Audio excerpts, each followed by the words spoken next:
आर्य जगत की एक ऐसी हस्ती जिन्होंने महर्षि दयानंद के मिशन को आगे बढ़ाने में एक बहुत महत्वपूर्ण भूमिका निभाई है, ऐसे स्वामी भीष्म जी महाराज की पुण्यतिथि के अवसर पर हो रहा है, जिसका आरंभ संसार के सर्वोत्तम कर्म यज्ञ से किया गया और यज्ञ के ब्रह्मा पद को अलंकृत करने वाले इसी आर्य समाज घरोंडा के धर्माचार्य हैं, सामान्य श्रद्धेय हम सबके आदरणीय नरेंद्र शास्त्री जी की बहुत ही आदर सम्मान श्रद्धा के योग्य स्वामी भीष्म जी महाराज की चौथी पीढ़ी, जिन्होंने इस कार्य को करने का संकल्प लिया और एक अपने बड़ों के प्रति सच्ची श्रद्धांजलि किस प्रकार होनी चाहिए,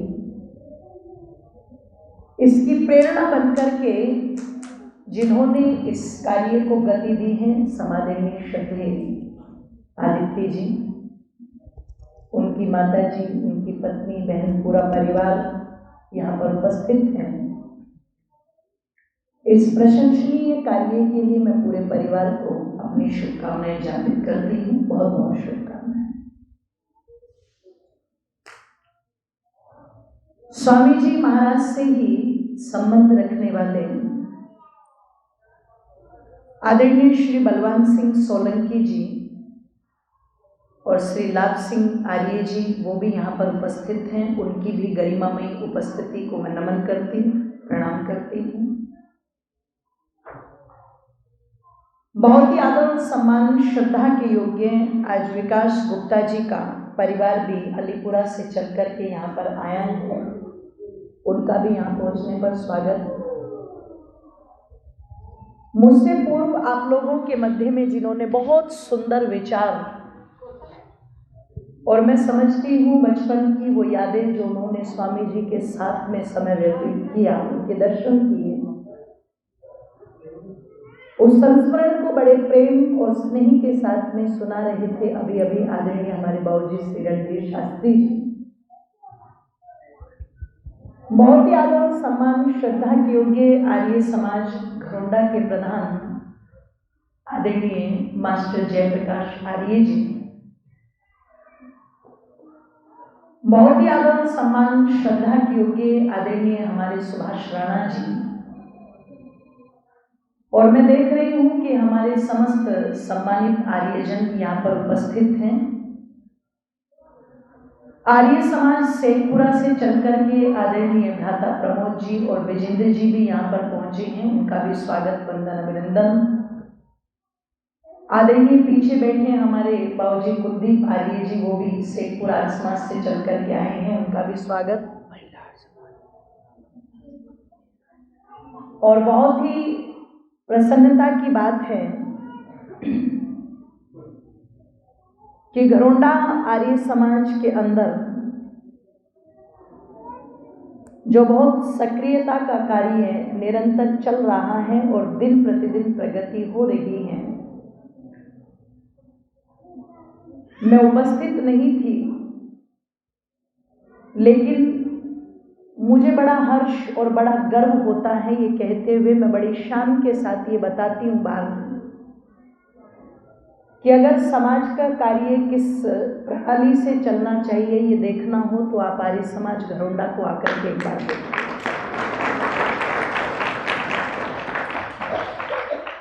जितने भी पदाधिकारी आर्य समाज घरोंडा से जुड़े हैं, उन सबका एक ही उद्देश्य है, हम इस आर्य समाज को आगे कैसे लेकर के जाए, महर्षि दयानंद के मिशन की उन्नति प्रगति कैसे हो और कैसे हम जन जन तक वेद की विचारधारा को पहुंचा सके, इस मुख्य उद्देश्य को लेकर के आर्य समाज चल रहा है। जिसमें कई सारी गतिविधियां अभी पिछले दिनों जुड़ गई।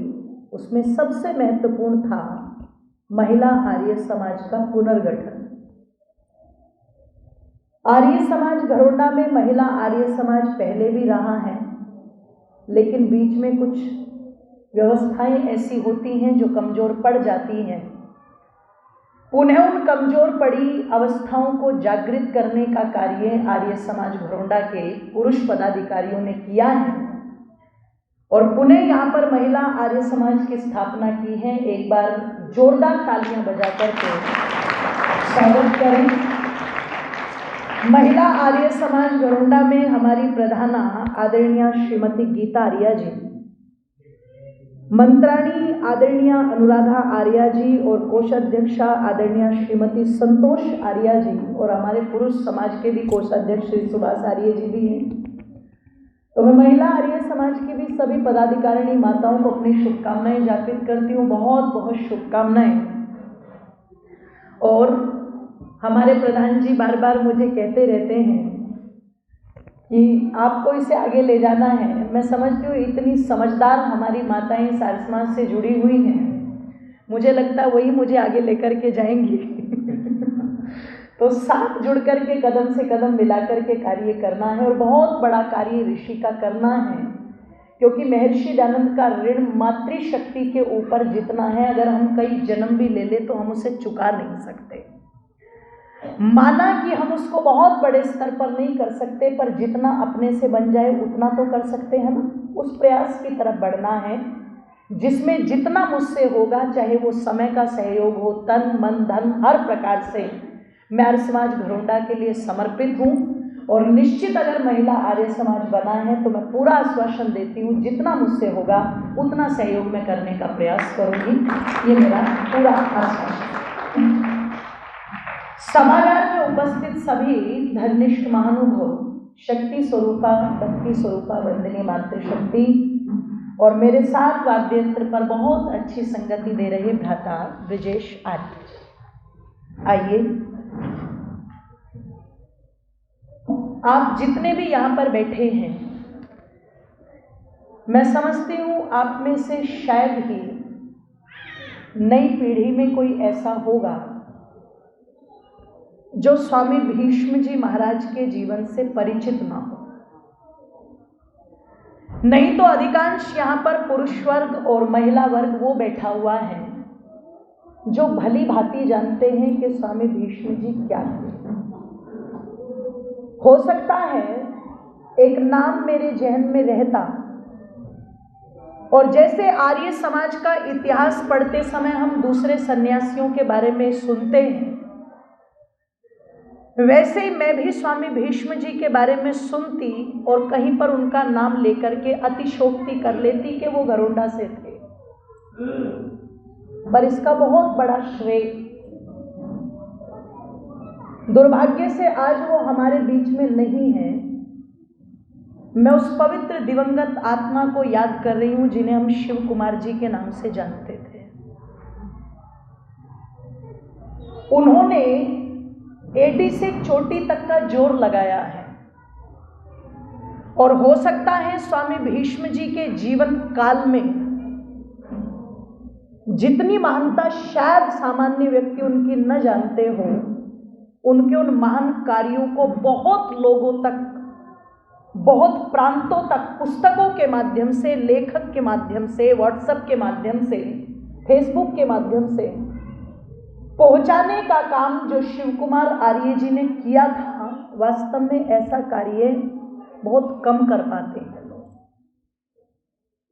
वो बिल्कुल परिवार की तरह, एक बेटी की तरह मुझे मानते थे, जुड़े रहते थे परिवार से।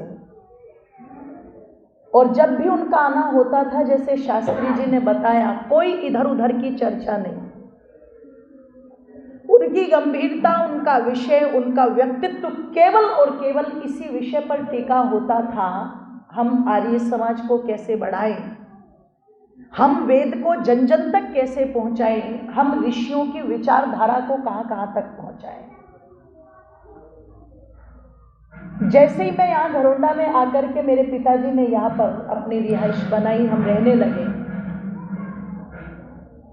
और उनको पता लगा, घर पर आए, बातचीत हुई, एक बिल्कुल पारिवारिक सा रिश्ता बन गया था। और एक बात कहा करते थे कि स्वामी जी के कार्य को बहुत आगे तक आपको बढ़ाना है, इसके लिए नाना प्रकार के सुझाव भी समय समय पर दिया करते थे और स्वामी जी के जीवन के बारे में बताया करते थे। आज बैठे बैठे मुझे विचार आ रहा था, माताओं बंधुओं जरा जुड़ने की कोशिश करना और एक बार सब सीधे होकर के बैठो। मैं सोच रही थी, कभी कभी जीवन के अंदर हम देखते हैं कोई पद ऐसा होता है जिस पर व्यक्ति बैठने को तरसता है। वो सोचता है अगर मैं इस पद पर बैठ जाऊं तो मेरी गरिमा बढ़ जाएगी, मेरी शोभा बढ़ जाएगी, मेरा नाम हो जाएगा। सोचते ना लोग।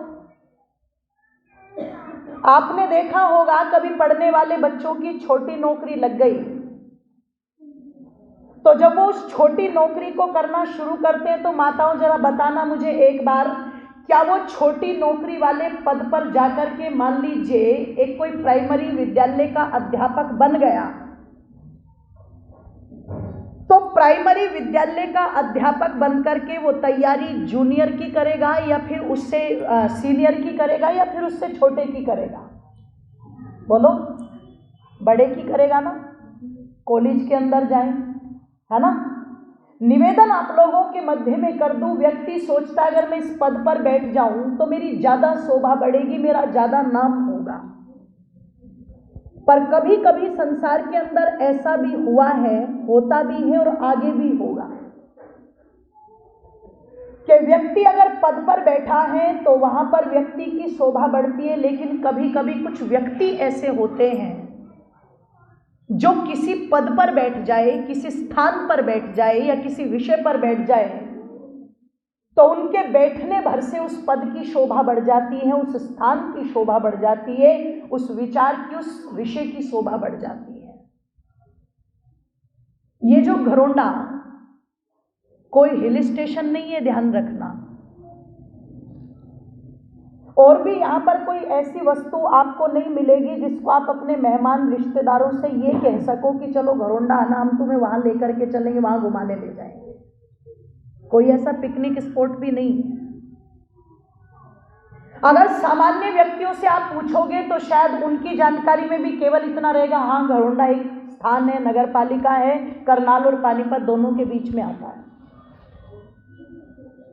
पर ध्यान रखिएगा, आप पंजाब में चले जाएं, आप हिमाचल में चले जाएं, आप मध्य प्रदेश में चले जाएं, आप राजस्थान में चले जाएं, आप बंगाल में चले जाएं, आप बिहार में चले जाएं, आप उड़ीसा में चले जाएं, भारत के लगभग बहुत से प्रांतों में आप चले जाइएगा और जाकर के वहां पर किसी आर्य समाजी व्यक्ति से अपना परिचय दीजिएगा और आप कहिएगा कि मैं घरोंडा से चल करके आया हूं, मैं घरोंडा से चल करके आई हूं, तो जो व्यक्ति वैदिक विचारधारा से परिचित होगा, जो व्यक्ति आर्य समाज से परिचित होगा, जो व्यक्ति महर्षि दयानंद की विचारधारा से परिचित होगा, एक बार गर्व करिएगा, वो आपसे ये जरूर कहेगा, क्या तुम उसी घरोंडा से चल करके आए हो जो स्वामी भीष्म जी महाराज का स्थान था? ये छोटी बात नहीं है, ये बहुत बड़ी बात है। आप इसको सामान्य बात मत समझना। आज थोड़ी सी भौतिकवादिता की चकाचौंध में हम लोगों ने इन चीजों पर गर्व करना छोड़ दिया, पर एक पीढ़ी इन बातों पर बहुत गर्व करती थी। वो गर्व से बताती थी कि मैं फला जगह से आया। आपसे तुरंत यही पूछा जाएगा, स्वामी रामेश्वरानंद जी राजनीति में बहुत ऊंचे स्तर तक गए, पर स्वामी रामेश्वरानंद जी के जीवन में भी परिवर्तन करने का जो श्रेय बहुत हद तक जाता है वो स्वामी भीष्म जी महाराज को जाता है। इसलिए पता लगा कि घरोंडा के कारण स्वामी जी की पहचान नहीं थी, अपितु स्वामी जी के कारण, बोल दो जरा, घरोंडा की पहचान थी। जानते थे लोग पूरे देश में, विदेश में। अभी पिछले दिनों अमेरिका के अंदर न्यू जर्सी एक जगह पड़ती है, शास्त्री जी, और वहाँ पर आदरणीय कविता जी हैं, यमुनानगर में उनके पिताजी रहते हैं, वो न्यू जर्सी में रहती हैं, हिंदी की अध्यापक है वहाँ पर अमेरिका के अंदर। एक कार्यक्रम मेरा चला वहाँ पर 2 दिन तक, लाइव वर्चुअल प्रोग्राम था जूम के माध्यम से। तो कविता जी ने जैसे ही मेरे पास में वहाँ से फ़ोन किया, उन्होंने कहा अंजलि जी मैं आपको यूट्यूब पर सुनती थी, मेरी बहुत इच्छा थी मैं आपका कार्यक्रम कराऊं, और आप घरोंडा से हैं ना? मैंने कहा जी मैं घरोंडा से। तुरंत उनके मुंह से एक ही बात निकल कर के आई, आप घरोंडा से हैं, ये हमारे गुरुओं की तपस्थली रही है। स्वामी भीष्म जी के और स्वामी रामेश्वरानंद जी के मैंने बचपन में दर्शन किए, अभी बुजुर्ग हो चुकी है। तो तुरंत उनके मुंह से भी यही बात निकल कर के आई। गर्व होता है जब हम ये सुनते हैं कि किसी स्थान का नाम एक व्यक्ति के कारण हो रहा हो, और वो व्यक्ति सामान्य व्यक्ति नहीं था, ध्यान रखिएगा, वो व्यक्ति अपने आप में बहुत अद्भुत व्यक्ति था। इतना अद्भुत व्यक्तित्व था कि गुलामी के उस वातावरण में जब अंग्रेजों के सामने किसी की बोलने की हिम्मत नहीं होती थी, तब भी भीष्म भवन के ऊपर तिरंगा लहराता था। जरा सोच करके देखिएगा, ये उसकी वीरता का परिणाम है, वो कितने साहसी रहे होंगे। अभी जैसा कि आदरणीय हमारे शास्त्री जी बता रहे थे, 1 नहीं 2 नहीं 3 नहीं, आज के गुरु तो चेली और चेले बनाते हैं, पैर दबवाते हैं, कानों में मंत्र देकर के अपने कार्यों को सार्थक बनवाते हैं, अपने आश्रमों को बनवाते हैं। पर स्वामी भीष्म जी महाराज वो सन्यासी थे जिन्होंने लगभग 85 भजन मंडलियां तैयार की। एक 85 भजनोपदेशक नहीं, भजन मंडलियां। और एक मंडली में आप सोच करके देखो, उस समय 3-3, 4-4 व्यक्ति रहते थे। 85 भजन मंडलियों को तैयार करके मेरी माताओं धुआंधार गांव शहरों के अंदर प्रचार करने का जो कार्य उस समय चला होगा, जरा सोच करके देखना वो कितना स्वर्णिम रहा होगा। और वो 85 भजन मंडलियां जो स्वामी जी के कार्य को उनकी प्रेरणा लेकर के आगे बढ़ा रही थी और लोगों को प्रभु भक्ति से जोड़ने का काम कर रही थी।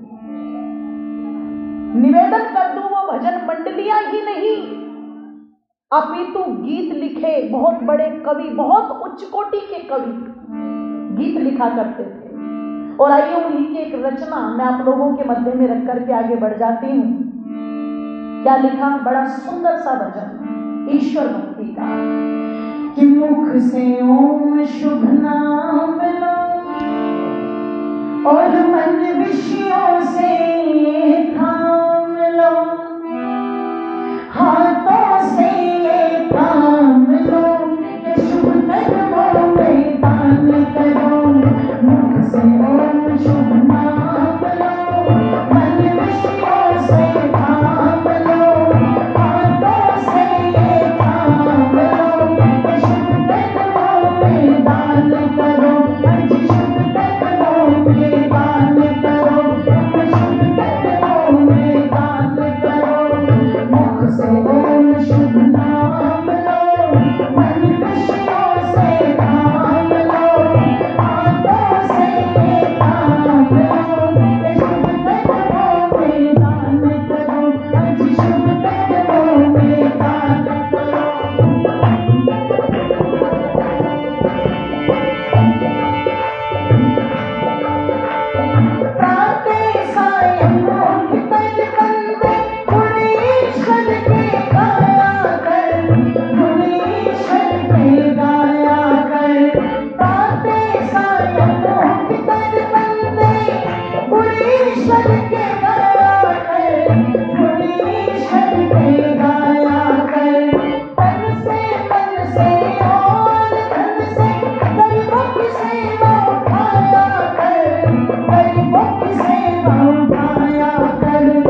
I